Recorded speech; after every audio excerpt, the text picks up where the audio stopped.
제가 진짜 엉망진창이었는데 삶이 한 1년에 1억 정도를 썼던 거예요. 그리고 그 이후에 5천만 원을 모으는 시기까지 아무런 테크닉 없었어요. 5천만 원에서 1억이라는 게 정말 순식간이었어요. 부동산 자산을 말씀드리지 않고 딱 제가 가진 주식의 자산만을 지금은 한 5억 정도가 되고 그리고 좀 상승기에는 한 6억 가까이 됐다가 좀 더 많이 하락하면 뭐 4억이 될 수도 있겠죠.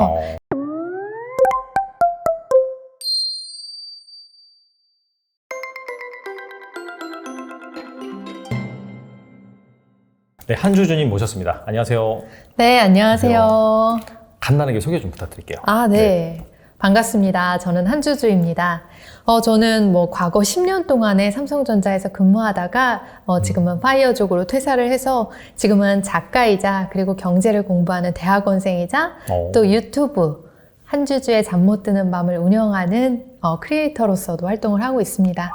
이렇게 다양하게 투자를 즐기는 한 사람이고요. 그렇다면 어느 정도 그 경제적인 그런 독립 수준을 달성하신 건가요? 저는요, 사실은 제가 항상 말씀드릴 때 저는 부동산 자산을 말씀을 안 드려요. 왜냐하면 부동산 자산 아시잖아요. 너무 뻥튀기가 심해지잖아요. 그래서 네네. 부동산 자산을 말씀드리지 않고 그리고 제가 결혼을 했거든요. 했지만 남편의 자산을 또 제 자산에 포함해서 말하지 않아요.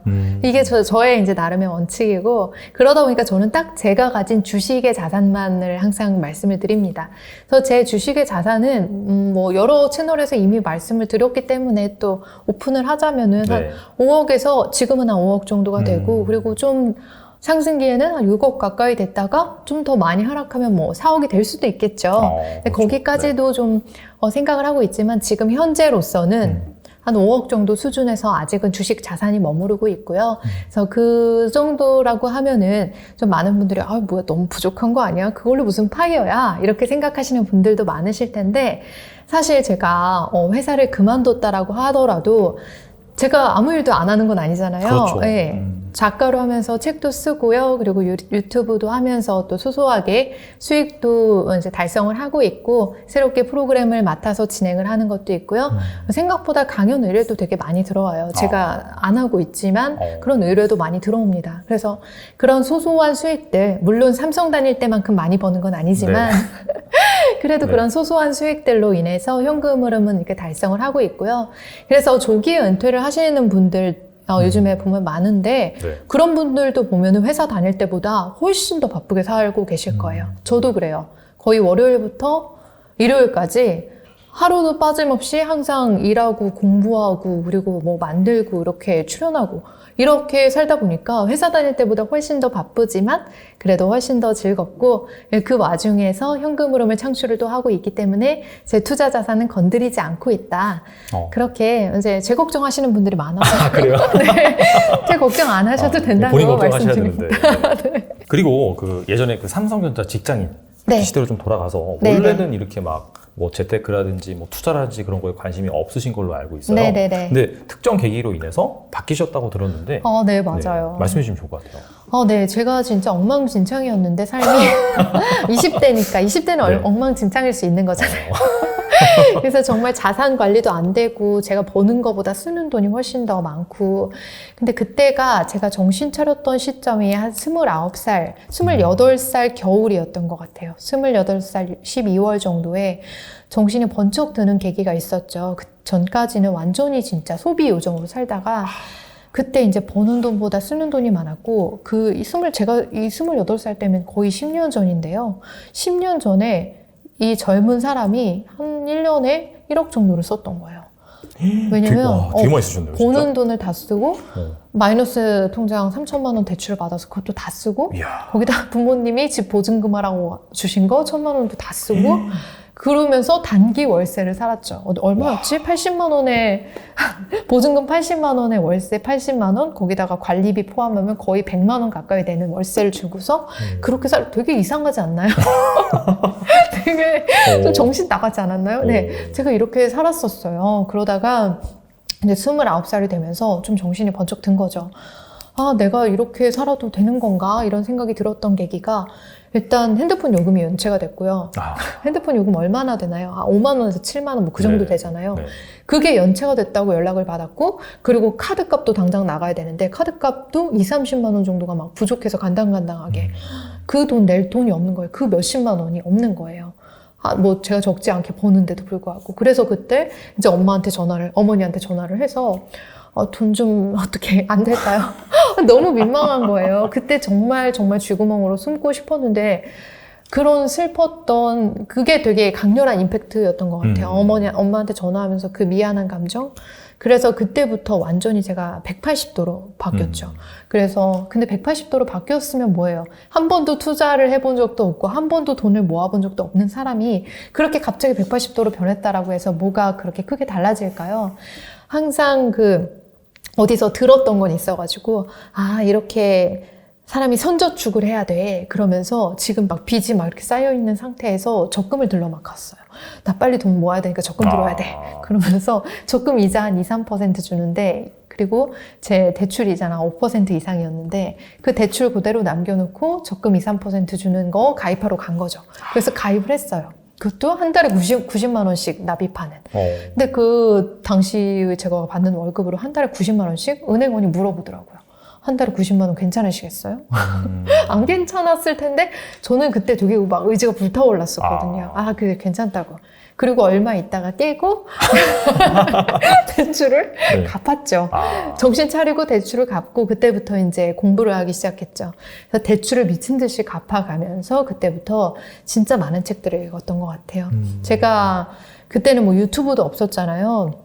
그래서 유튜브를 통해서 어떤 뭐 투자의 지식을 얻을 수도 없었고, 그리고 당시가 2013년 정도였을 텐데 그때 투자하시는 분들 거의 없었어요. 부동산도 그렇고 주식도 그렇고, 그러니까 투자하시는 분들이 주위에 거의 없고 워낙에 장기적인 하락장이 이어져 가다 보니까 그런 분위기 자체가 없었던 거예요. 그래서 저는 그냥 예금 적금만 하고 빚 갚고 예금 적금만 하면서 시드머니를 모아왔었어요. 그래서 그 기간 동안에 굉장히 많은 책들을 읽었고 그때 되게 많이 바뀌었던 것 같아요. 그러면은 그 카드값도 뭐 3천만 원 그냥 빌려서 쓰시고, 네네네. 그래서 뭐 빚 갚는데 집중을 하시고 공부도 많이 하셨다고 했는데, 네. 그래서 이제 3천만 원 정도 빚을 지시다가 네. 1억을 모았다라고 그때 이제 예전에 말씀하셨잖아요. 네. 그 방법에 대해서 말씀해 주시면 좋을 것 같아요. 네. 1억을 모을 때까지 그러니까 3천만 원을 일단 빚을 갚아야 되잖아요. 그 갚을 때 한 거의 1년 정도의 시간이 걸렸어요. 우리 이제 삼성전자라는 회사에서는 당시에 PS라고 하는 그 성과급 같은 게 있었는데 그 성과급이 또 하필이면 그때가 되게 안 좋게 나온 거예요. 한 얼마가 나왔지 정확하게 기억은 안 나는데 한 20만 원도 안 나왔던 것 같아요. 그러니까 거의 회식비. 우리 같이 고기 먹으러 갈까? 그 이 정도. 소고기 한번 먹으면 끝나는 거예요. 네, 소고기 한번 먹으면 끝날 돈으로 되게 안 좋게 나왔어요. 네. 근데 원래는 삼성전자에서 그렇게 성과급이 한번 터지면 연봉의 절반이 나오기도 하고 그러거든요. 맞아요. 네, 근데 그때 20만 원인가? 그 정도 되게 적게 나와가지고, 그럼에도 불구하고 제가 이제 버는 돈을 족족 막 그렇게 갚아가면서 빚을 3천만 원을 갚는데 1년이라는 시간이 걸렸고, 다행히 제가 조금 운이 좋았죠. 저는 월급이 좀 괜찮은 회사에 다녔기 때문에 남들보다 그 시간을 조금 단축할 수 있었던 것 같아요. 그리고 그 이후에 5천만 원을 모으는 시기까지 아무런 테크닉 없었어요. 진짜 예금 적금만 했었어요. 그 중에서도 제가 예금을 했는데 저는 예금 풍차 돌리기를 했었어요. 뭐예요 그게? 예금 풍차 돌리기가 매월 예금을 만드는 거예요. 한 달에 한 번씩. 그러니까 매월 이번 달에 100만 원짜리 예금 만들면 다음 달에 또 100만 원짜리 예금 만들고 또 예금 만들고 그런 식으로 계속 만들다가 그럼 1년이 지나면 이 예금이 만기가 돌아올 거 아니에요. 1년이 지났을 때 그 만기가 돌아온 예금 더하기 또 100만 원 해가지고 또 예금을 들고 이런 식으로 해가지고 제가 거의 한 2년 좀 안 되는 시간에 그렇게 한 종잣돈 4-5천만 원을 이렇게 모을 수가 있었죠. 그때는 정말 숨만 쉬고 살았고, 제가 이렇게 막 월세가 한 80만 원에서 100만 원 정도, 그 관리비 포함하면 100만 원 정도 되는 집에 살다가 정말 집도 막 되게 안 좋은 그런 좀 단칸방에 그렇게 살면서 한 달에 막 그런 월세로 30만 원 미만으로 그렇게 써가면서 진짜 어렵게 살았었거든요. 진짜 오징어처럼 살았던 거죠. 그렇게 하면서 종잣돈을 모으는 시기까지 그렇게 보내고 나니까 빚을 갚을 때 그 관성이 남아있어서 그런지 시드머니 5천만 원 정도 모을 때 그 속도가 굉장히 빨랐던 것 같아요. 그래서 이제 빚 갚고 그렇게 시드머니 모으고 그런 식의 전체의 시간을 다 합해보면 한 2년 6개월 정도의 시간이 걸렸던 거고 여기에는 뭐 아무런 테크닉이 없었기 때문에 하지만 여러분들께서는 지금 이 영상 보시는 분들께서는 그렇게 하지 말고 차라리 뭐 S&P 500을 주기적으로 이렇게 사서 모았거나 하면 더 낫지 않았을까? 이런 생각 하시는 분들도 많이 있으실 거예요. 저도 그렇게 생각해요. 하지만 저는 당시에 전혀 금융적인 지식이 없었기 때문에 그때부터 저는 막 공부를 하기 시작한 거였거든요. 그래서 그렇게 2년 6개월 정도의 시간 동안 많은 뭐 책도 읽고 공부도 하고 나름대로 하면서 금융 지식을 쌓고 그 다음부터 투자를 하기 시작한 거예요. 5천만 원을 모으고 나서부터 투자를 시작했고 저는 처음부터 해외 주식 투자를 했었어요. 왜냐하면 저는 항상 최악을 생각하거든요. 제가 말씀드렸잖아요. 제가 최악을 생각하는데 우리나라에는 다시 한번 IMF 위기 같은 게 올 수도 있고 그리고 또 2008년 금융위기 같이 그때처럼 힘들었던 시기가 올 수도 있는데 그런 시기가 오면 우리나라 환율은 굉장히 크게 요동하잖아요. 저는 그런 최악의 시나리오를 항상 생각을 하고 투자하기 때문에 이런 최악의 시나리오에서 내가 살아남을 수 있는 방법은 무엇일까? 그걸 생각을 하다 보니까 한국에 투자하면은 안 되겠다. 한국에 투자하면 내가 좀 위험을 이렇게 리스크 관리를 하기 어렵겠다라고 해서 그 5천만 원 정도 시드머니를 모았을 때부터 저는 바로 해외 투자를 시작하기 시작했는데 그 시점이 한 2015년 정도였던 것 같아요. 그때는 중국 투자를 시작을 했었고요. 그때는 저도 이제 막 분산 투자 같은 걸 하면서 막 그렇게 하다가 너무 정신이 없어져가지고 그거를 이제 6개월 만에 정리를 하고 그 다음부터 이제 정말 좋은 기업으로 집중하는 세계 최고의 기업에 집중하는 그런 투자를 하기 시작했습니다. 그게 이제 본격적으로 이렇게 집중 투자를 하기 시작했던 건 2016년 그때 초부터였던 것 같아요. 그래서 그때부터 지금까지 그렇게 쭉 동일한 투자의 포지션을 이어오고 있고요. 앞으로도 지금 하락장이 온다라고 하지만 저는 상승장이든 하락장이든 상관없이 똑같은 포지션 유지하거든요. 그래서 지금도 역시 세계 최고의 우량주 모아가는 식으로 이렇게 투자를 하겠다. 그리고 웬만하면 가급적 팔지 않겠다라고 하는 그 아이디어를 가지고 투자하고 있습니다. 그래서 그때 그럼 5천만 원에서 1억 갈 때는요. 투자의 순풍을 탔어요. 그때 되게 좋은 시절이 왔었죠. 그래서 그때 정말 이렇게 계속 주식을 사서 모으는데 주가가 쑥쑥 오르다 보니까 5천만 원에서 1억이라는 게 제가 물론 열심히 벌어가지고 야근도 해서 그 모든 돈을 가지고 90만 원에서 100만 원 정도로 빠듯하게 살면서 모든 돈을 투자를 했기도 하고요. 그리고 이 금융시장 환경도 그때 썩 괜찮았어가지고 그렇게 1억을 달성을 할 수가 있었어요. 그리고 1억에서 2억을 가는 것도 정말 순식간이었어요. 금융시장 상황이 좋았기 때문에. 그래서 근데 항상 이렇게 좋을 수만 없잖아요. 지금 같은 때도 있는 거잖아요. 그래서 지금 같은 때도 있지만 이 시기가 또 지나고 나면 투자의 순풍이 불어올 수 있으니까 여러분들께서도 그 생각하는 정말 건전한 투자의 원칙을 잡으시고 그거를 유지를 해 나가시다 보면은 그런 좋은 시점이 한 번씩 찾아올 거예요. 그때마다 이제 자산이 크게 늘어나게 되겠죠. 그래서 그런 것들을 잡으신다라고 하면 시드머니를 모으실 수 있고 그리고 그 이후에도 좋은 투자의 습관이 자리 잡아서 그 이후에 자산도 빠르지는 않지만 그래도 좀 안정적인 방법으로 나가지 않을까 생각을 합니다. 근데 겪어보니까 빠른 거를 추구했을 때는요, 오히려 늦게 가고요. 빠르지 않게 그냥 내가 정말 생각하는 좋은 원칙을 유지했을 때 오히려 더 빨리 간다는 생각을 하게 되더라고요. 네. 그래서 그걸 생각하시면서 투자하시면 좋겠습니다. 한 가지 더 궁금한 게 그 예금 풍차 돌리기 하셨다고 하시잖아요. 100만 원씩 매달 이렇게 예금을 들었는데 제가 드는 생각은 적금하는 거랑 어떻게 보면 좀 비슷하다고 볼 수가 있는데 예금 금리가 좀 높아서 그렇게 하신 건가요? 그 당시에는 그렇게 하는 게 조금 더 저는 이익이 된다라고 생각을 했던 게 그 적금 같은 경우에는요. 처음에 내가 납입했을 때랑 그 마지막에 납입했을 때랑 그 이율이 다르잖아요. 그런 것들을 고려를 한 거죠. 근데 예금은 고정돼 있잖아요. 그래서 그 다음 달에 하면 또 그 고정되잖아요. 그래서 그 고정된다라고 하면 이게 이렇게 매월 예금을 투자를 한다라고 하면 이게 복리의 효과를 누릴 수가 있다라고 하는 거예요. 매월 같은 이자인 거잖아요. 적금은 1월달, 5월달, 12월달 다 이자가 달라요. 왜냐면 만기가 되는 시점이 한 달 남았으면 이자가 한 달치 이자 붙는 거고요. 만기가 되는 시점이 5달 남았으면 5달치 이자만 붙는 거예요. 이자가 계속 달라지는 거예요. 그러니까 적금 이자가 3%라고 했을 때요. 그 내가 부은 돈의 3%가 이자가 나올 거라고 생각하시면 안 돼요. 거의 절반의 이자만 받으실 수 있는 거예요. 하지만 예금은 다르잖아요. 그렇죠. 그래서 그 효과를 누리기 위해서 제가 예금 분차 돌리기를 했었던 겁니다. 알겠습니다. 네. 그리고 최근에 금리가 가파르게 오르면서 연끌족들이 많이 좀 힘들어졌잖아요. 그렇죠. 그래서 이제 아무래도 이 빚 3천만 원을 갚고 또 이렇게 네. 자산이 형성하셨기 때문에 뭔가 이 빚 갚는 팁에 대해서 조언이 있다면 뭐가 있을까요? 제가 사회 초년생 시절에 그 빚을 졌다고 했잖아요. 그때 처음에 마이너스 통장 받았을 때 이자가 몇 %였냐면 7%였거든요. 이게 높은지도 몰랐어요. 연이율 7%, 괜찮네. 막 이랬었거든요.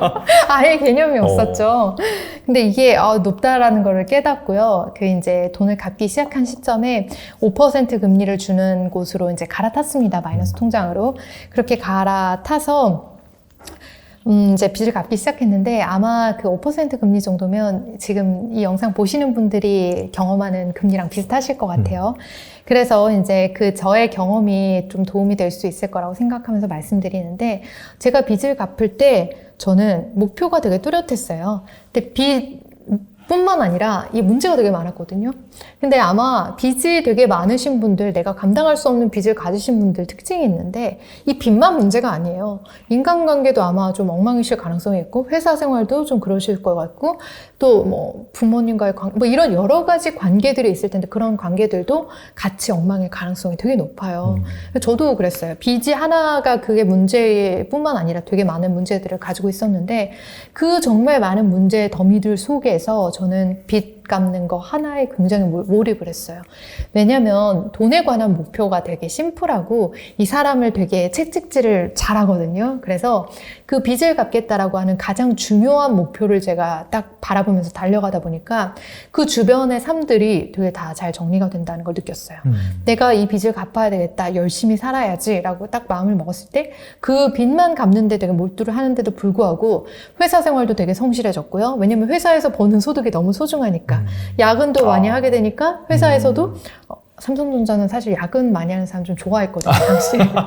야근 많이 하니까 삼성전자에서도 또 되게 좀 좋아해 주시고 회사 상사분들께서도 좋아해 주시고 그러니까 관계가 또 더 좋아지고요.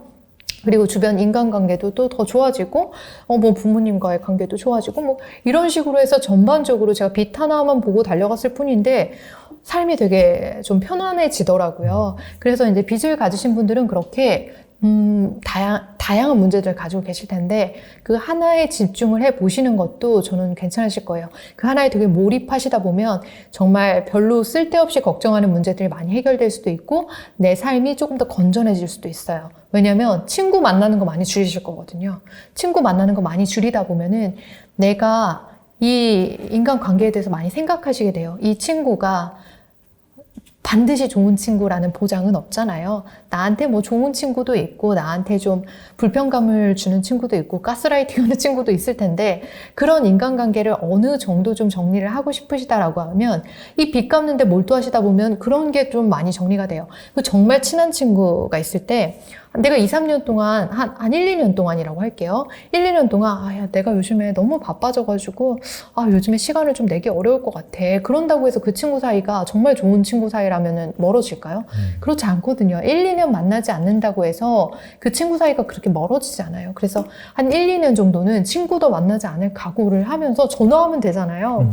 그런 각오를 하면서 그렇게 좀 외부로 많이 나가는 그런 거를 좀 단절을 하시면 좋겠고 오히려 그리고 그 시간에 책을 읽으신다면 좀 더 업그레이드가 될 수도 있겠죠. 책 읽는 거는 굉장히 적은 돈으로 할 수 있는 취미 생활이잖아요. 그래서 그쪽으로 하시면 좀 좋을 것 같고 제가 마음이 흔들릴 때 이 책에 되게 많이 의존을 했던 것 같아요. 왜냐면 한번 허리띠를 졸라매 보신 분들은 아실 건데 이게 한두 달은 쉬워요. 근데 3달부터 정말 미쳐버릴 것 같이 힘들거든요. 그때 내 마음을, 내 소비에 대한 이 감정을 잡아줄 수 있는 뭔가가 필요해요. 이 소비를 그냥 억제하겠다 말고 내 삶의 철학을 바꿔야지 이 소비가 자연스럽게 줄어들거든요. 근데 그 철학을 바꾸기 위해서는 나와 비슷한 고민을 한 사람들의 이야기를 들어봐야 되잖아요. 분명히 나와 비슷한 고민을 이미 앞서서 몇 번이나 해본 사람들이 있을 거예요. 저도 그 중에 한 사람일 거고요. 그런 사람들의 이야기를 좀 책으로 많이 접하시고 그러면 되게 이 사람 이렇게 힘들었었는데 내가 더 낫네 이런 생각을 하시게 되면서 자신감이 생기실 거예요. 그리고 제가 소비를 절제할 때 일단 빚을 갚는다는 거는 소비를 절제하는 게 가장 중요하잖아요. 그때 잘 또 써먹었던 방법은 이제 TV나 SNS를 차단한 거였어요. TV나 SNS가 부지불식간의 소비를 조장하거든요. 그래서 TV를 안 보거나 아니면 SNS를 조금 많이 줄이신다라고 하면 이 좀 SNS 단식을 하신다라고 하면 소비가 정말 드라마틱하게 주실 거예요. 왜냐하면 이게 우리는 광고에 많이 노출이 되는데 그런 광고가 내 그런 자꾸 보면 견물생심이라고 하잖아요. 그런 것들이 이제 소비에 대한 욕구를 자극시키거든요. 그래서 내가 굳이 필요 없었던 물건일지라도 막 전지현이 바른 립스틱 보면 너무 예뻐 보이잖아요. 이게 뭐지 찾아보게 되고 그런 것들이 줄다 보면 정말 자연스럽게 소비가 줄어들어요. 그리고 저는 이제 소비를 줄이는 데 있어서 철학을 바꿔야 된다고 말씀드렸는데 제가 이제 소비를 획기적으로 줄일 수 있었던 철학 중에 하나는 미니멀리즘이었어요. 제가 이 미니멀리즘에 대해서 정말 강하게 와닿았었던 사건이 하나 있었는데 저희 직장 동료분 중에서 4년 동안 외국 주재원으로 나가시게 된 여자 과장님이 계셨어요. 근데 그 여자 과장님이 마지막으로 이제 우리 집에서 파티하자. 우리 집 짐 다 어차피 저기 해외로 보냈으니까 우리 집 지금 텅 비었거든. 거기서 이제 파티하자. 그 집을 갔는데 텅 비어 있더라고요. 근데 그 텅 빈 아파트에 베란다에서 빛이 쫙 이렇게 내려오고 있는데 저는 그 광경이 너무 아름다운 거예요. 그러니까 경험해보지 못한 거죠. 정말 좁은 방에서 그렇게 살면서 이 물건들 더미에 쌓여 있었던 우리 집이랑 이 텅 빈 이 아름다운 곳에 빛이 떨어지고 있는 그 집이랑 너무 이렇게 크게 이게 대비가 되면서 이 물건에 내가 이렇게 치여서 사는 게 그렇게 아름다운 삶이라고 볼 수는 없겠구나라는 생각이 들면서 저는 그때 미니멀리즘의 매력에 굉장히 빠졌고 그러다 보니까 제가 절약해야겠다라고 생각하지 않아도 자연스럽게 소비가 줄었어요. 네, 그런 식으로 해서 내가 막 너무 절약만 해야겠다. 이 사람의 의지력이라는 거는 고갈되는 자원이라고 하거든요. 그래서 그 의지력으로 너무 이렇게 버티려고 하지 마시고 그 근본적인 거, 내 욕구를 자아내게 하는 근본적인 그 욕망을 좀 컨트롤 하셨으면 좋겠고 거기에는 이제 좀 다른 사람들의 철학, 그런 다른 사람들의 습관, 그런 것들을 좀 받아서 자신이 한번 좀 해보시는 것도 좋으실 것 같아요. 그렇게 하신다면 애쓰지 않고도 절약이 가능하고 그렇게 절약이 가능하다라고 하면 자연스럽게 빚을 갚을 수 있는 돈은 더 늘어나겠죠. 네, 그런 식으로 좀 빚을 갚을 때는 해보시면 좋겠습니다. 알겠습니다. 네. 끝으로 투자자에게 한 말씀만 부탁드립니다. 네, 투자하시는 분들 요즘에 변동성 너무 커서 힘드시죠? 네, 지금 주식시장에서의 변동성 때문에 굉장히 좀 고생하시는 분들이 많은데 이게 코로나 이후에 주식 투자를 하신 분들은 그런 마음을 가지실 수 있어요. 하지만 주식시장은 언제나 높은 변동성을 가지고 있습니다. 이게 그냥 디폴트, 그냥 항상 그런 거예요. 그러니까 주식시장은 변동성이 높다라고 하는 게 당연한 상황이고요.